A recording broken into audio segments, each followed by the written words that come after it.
Penny Wong, welcome to the program. Good to be with you. I'll come to Taiwan in a moment, but first, how would you characterise the relationship with China at the moment? Premier Lee said in a statement last night, differences have been shelved. That's not exactly Australia's view, is it? Well, first I want to say this is obviously a really important visit. It's the first visit in 7 years by the Chinese Premier, and it comes after 2 years of very deliberate, very patient work by this government to bring about a stabilisation of the relationship and to work towards the removal of trade impediments. I said before the election, we wanted to stabilise the relationship. What that meant was a recognition that there will be differences that have to be managed in the relationship. We are better if we engage to deal with those differences. The phrase you used, I think, David, was to navigate that relationship. So you've heard us say, we will cooperate where we can, we will disagree where we must, and we will engage in our national interest. Let's look at some of those differences you're having to manage. The Pacific, we know China's efforts to increase influence and presence in the Pacific is a concern. You're constantly trying to counter that. In fact, you're off to PNG with 6 other ministers as soon as Premier Lee's gone. That sounds like a pretty big delegation. How concerned are you about what China's doing in PNG and the Pacific? That is a very substantial and serious ministerial delegation to Papua New Guinea, and it's because this government understands the importance to Australia of engagement in the Pacific. We understand that it matters to Australia's stability, security, prosperity in the region, and because we want to be and are being more involved members of the Pacific family. The reality is Mr Dutton and the coalition abandoned the field in the Pacific, and others have filled that space.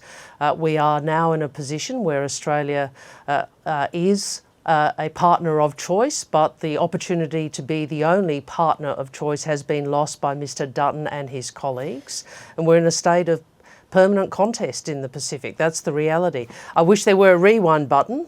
We could, recover the last 10 years, but we don't. We have to deal with what we have now, which is a permanent contest in the Pacific. Okay, but in fairness, it's not all Peter Dutton's fault. This has a bit to do with China and what it's doing in the Pacific, right? Now, we know climate change... Well, hang on. Can I just stop you there? But it is incumbent upon governments to ensure they place Australia in the best position possible. And the reality is Mr Dutton and his colleagues did not do that over 10 years, and so we are where we are. And what about, which is a permanent contest. Which brings us to climate change, because I wanted to get your thoughts on the debate we're having in Australia right now and will have now to the election, and how that's going to play in the Pacific. Yes, I was listening with interest to your panel's discussion, and I'd make a few observations. The first is this. Mr Dutton's walking away from climate action again is a recipe for higher energy bills in Australia, and I'll come back to that. It is also him yet again abandoning the field in the Pacific. I still get when I move around the Pacific, people remembering him joking about climate change by talking about water lapping at the door of Pacific nations. People still remember that. That is, apart from being not a very decent thing to say, it is also a diminution of Australia's influence. It affects Australia's influence in the region. So he's walking away from it at home. He's also abandoning the field in the Pacific. But can I come back to the cost issue? Because that was obviously a discussion on the panel. You are a former minister, so I'll let you go just briefly. It's just, it is mind-bogglingly absurd for him to suggest that more uncertainty will do anything other than increase costs. His policy is a policy that will lead to higher electricity bills for Australians. Higher electricity bills for Australians. During their tenure of government, where they had in excess of 20 policies, what did that uncertainty mean? Remember, 24 coal stations announced closures. 24 coal stations announced closure. So you have a situation where, as Jennifer said, that the market looks at this and says, well, there's a lot of uncertainty, so we're not going to invest. Meanwhile, the old technology is exiting the market. You're reducing supply. What does that mean? Higher electricity prices. Okay, but on the strategic implications of this climate debate, are you saying it would cost Australia strategically in the Pacific if we were to water down those targets? Yeah. Peter Dutton, abandoning climate change means high prices at home, and it means he yet again abandons the field in the Pacific. That's what it means. Does the government need to therefore step up to, when it comes to a 2035 target before the election?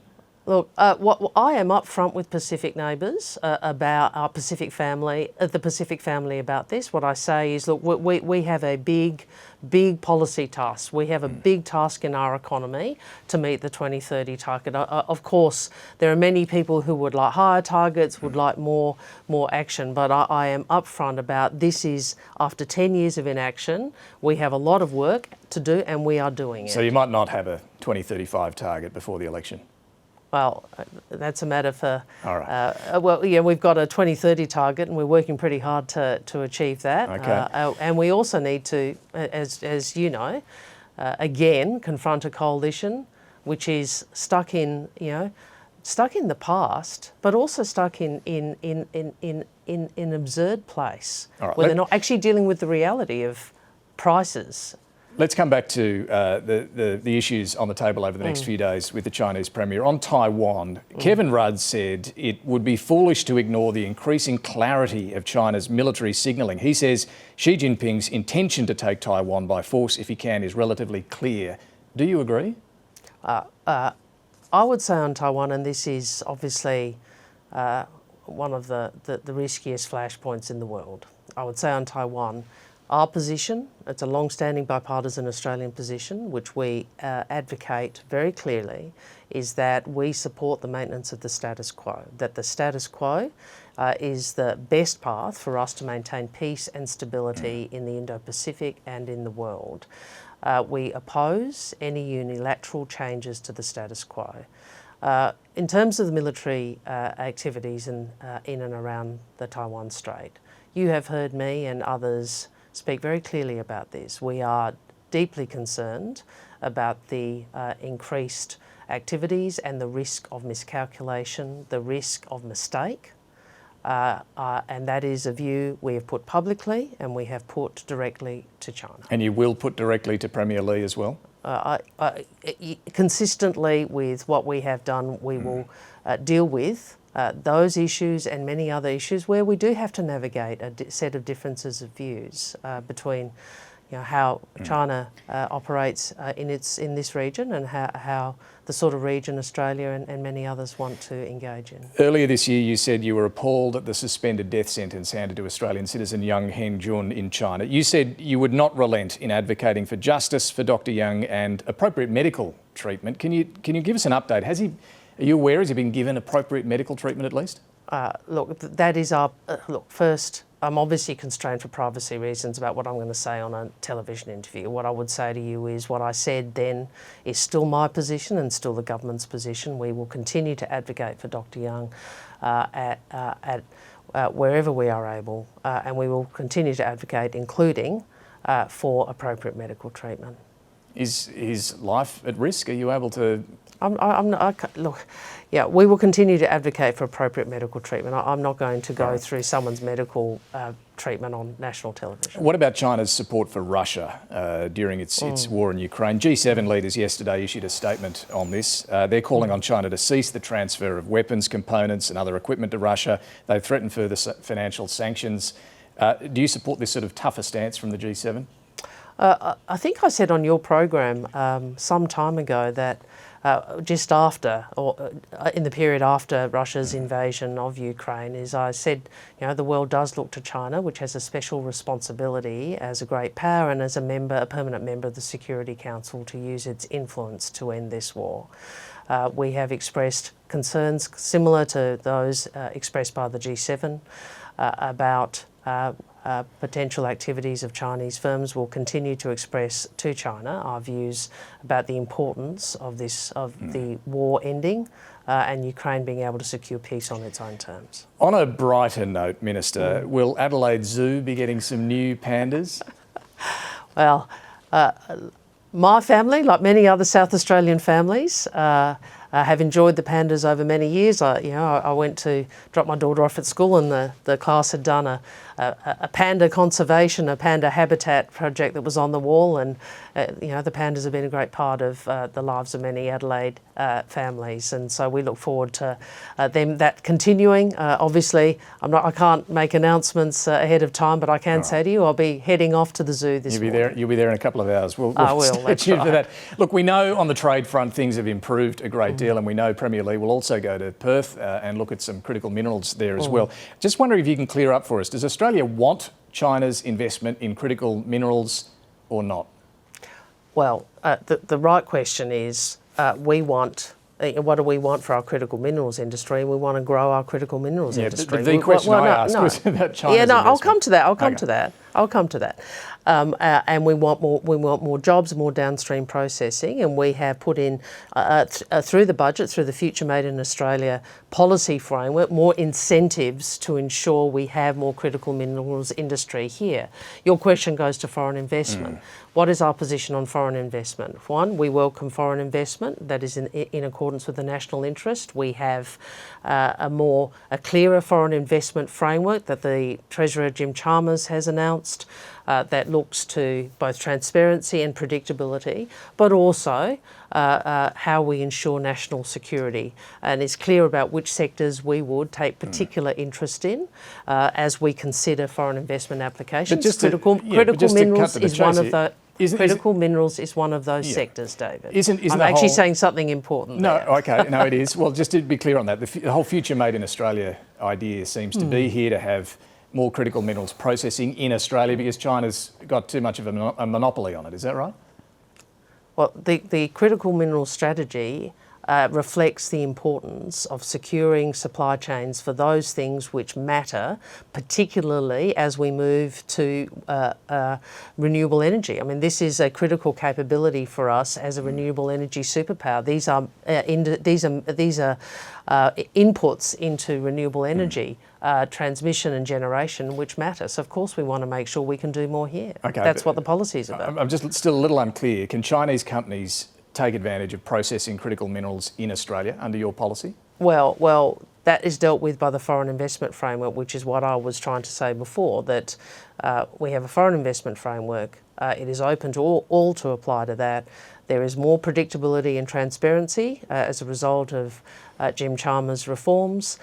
We have also said there will be areas where we'll pay particular attention to national interest considerations. Critical minerals is one of them.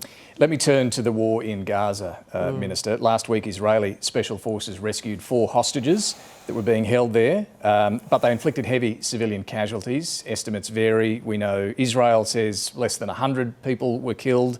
Gaza's health ministry says it was more than 270 civilians who were killed. Either way, a very heavy death toll. Was it worth it? Oh, David, we mourn every life that is lost in this conflict. We mourn every Israeli life and every Palestinian life. And this conflict has been horrific.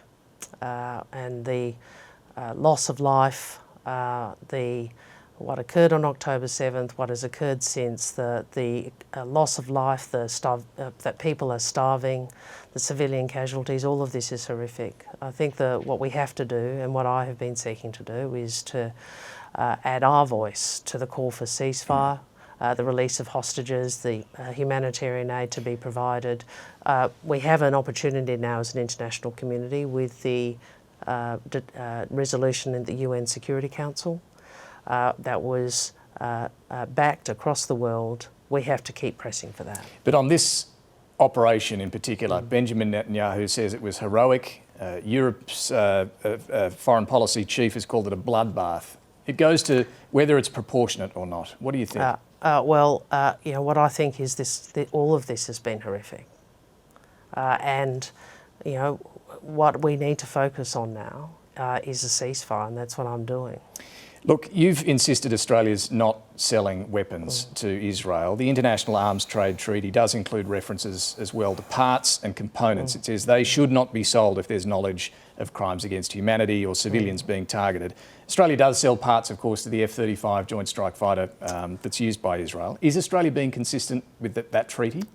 We have to be consistent with that treaty, and we are, and we will be. But can I start back at this, your point to me about what I've said and what others have said? I do think that the Greens' propaganda about this has been just so irresponsible, and you really can't come to no conclusion other than they are using misinformation in order to frankly incite conflict here in Australia, and I think that is really reprehensible. We know that we have not exported weapons to Israel either since the conflict began or in fact for the last 5 years. Now let me, this is I'm coming to that. Secondly, we have, as defence estimates made very clear, we have calibrated our approach to ensure that what we have in terms of arms permits is material that comes back to Australia for law enforcement or for the ADF capability. In terms of the F-35, we have F-35s. They are the largest proportion of fast jets in the Royal Australian Air Force, and we are part of 18 nations who are part of that consortia. We are involved in non-lethal parts, but of course we will always continue to consider, as defence estimates made clear, obligations under those treaties. You'll continue to consider that. All right. Look, final one. Can you give us any update on the former Defence Chief, Mark Binskin? He's gone to find some answers from Israel over that attack in April that killed 7 aid workers, including Australian Zombie Frankham. You appointed him special advisor. You said you expected full accountability. Has that happened? First, I again express my sympathy and condolences to Zombie Frankham's family and to the families and friends of all of those who were killed. I am meeting with Mr. Air Chief Marshal Binskin soon to talk through his work to date. Obviously, we'll also want to continue engaging with Zombie Frankham's family, and I'll have more to say when I'm able to after those processes. Did he get any new information from Israel? Well, I just told you what I was going to say on that, David. Obviously, we were pleased that Israel did accept our request for Mr. Binskin to have access to and to engage with relevant personnel. And so his work's now complete? Well, as I said to you, I'll be meeting with him soon. I'll be able to have more to say after that. Thank you. Foreign Minister Penny Wong, thank you for joining us. Busy day in Adelaide, so appreciate your time. Great to speak with you.